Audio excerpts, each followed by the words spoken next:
Asia কাপের প্রথম পর্বে আহামরি না খেললেও লড়াইটা করেছে বাংলাদেশ।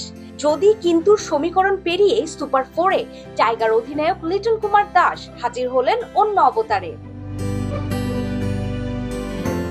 প্রথম পর্বে যে শ্রীলঙ্কার কাছে টাইগাররা হেরেছিল ৬ উইকেটে, সেই লঙ্কাকেই সুপার ফোরের গুরুত্বপূর্ণ ম্যাচে টাইগাররা হারালো ৬ উইকেটে।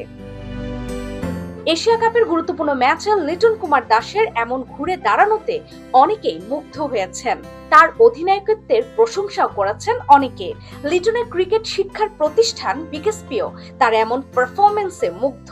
তার এমন অধিনায়কত্বের প্রশংসাও করেছেন প্রতিষ্ঠানটির ক্রিকেট কোচও।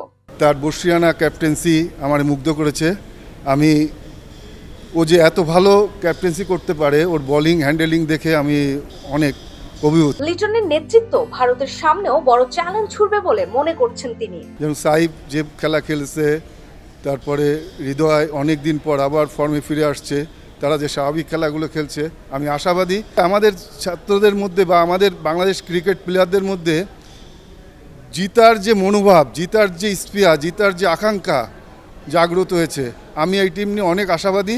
এই টিমটা দীর্ঘদিন যদি খেলতে পারে, বাংলাদেশ অদূর ভবিষ্যতে আন্তর্জাতিক পর্যায়ে ভালো ট্রফি বাংলাদেশ উপহার দিতে পারবে বলে আমার বিশ্বাস করি। কোচের মতোই লিটনদের উত্তরসূরিরাও মনে করছেন ভারতের সাথেও লিটন তৌহিদ হৃদয়দের টক্করটা হবে শিয়ানে শিয়ান।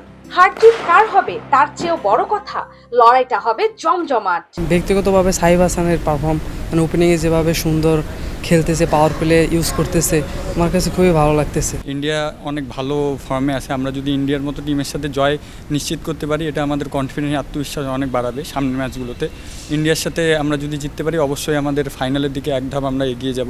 ওভারঅল বলতে গেলে আমাদের টিম কম্বিনেশন অবশ্যই অনেক ভালো এবং দুর্দান্ত একটা টিম। আমরা যদি টিম কম্বাইন্ড হিসাবে খেলতে পারি এবং সকলের রোল ঠিকমতো পালন করতে পারে, অবশ্যই বাংলাদেশ এবার আমি আশা করি যে একটা ভালো রেজাল্ট আনতে পারবে এবং মেড ইন এশিয়া কাপ আনতে পারবে ইনশাল্লাহ। বিকেএসপির মতো করে পুরো দেশের চোখ আমিরাতে। জমজমাট লড়াই দেখতে মুখিয়ে সবাই। পুরো বাংলাদেশ দেখতে চাই পিওর ক্রিকেট, যেখানে থাকবে অ্যাটাক আর দুরন্ত ক্রেস। BKSP news.